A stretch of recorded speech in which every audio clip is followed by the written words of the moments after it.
नाज़रीन, आप देख सकते हैं अगर आपका घर का नलका ख़राब हो जाए तो पाकिस्तान में एक ये भी इसमें ख़ासियत है कि आप इसमें से जुगाड़ कर सकते हैं। जुगाड़े से क्या, अगर इमरजेंसी में अगर आपके पास दूसरा नहीं है, टूटी वगैरह नहीं है, तो आप ये कर सकते हैं कि जो इस तरह का एक अदद मोटरसाइकिल का ट्यूब जो है आप काट सकते हैं जो कि इतना हो।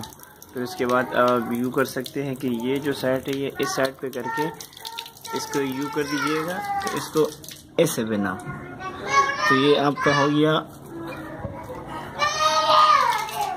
नलका बंद। ठीक है, मतलब एक नया सिस्टम हो गया इसके साथ। अब आप क्या कर सकते हो कि जब भी आपको पानी की ज़रूरत हो तो आप इस चीज़ पे नीचे इसको दबा दीजिएगा तो इससे पानी निकलेगा, फिर छोड़ो तो फिर ये पानी बंद होगा। ठीक है, तो ये है पाकिस्तान का नया जुगाड़ू तरीका जो कि आप देख सकते हैं। ये हो गया भाई नलका खुला।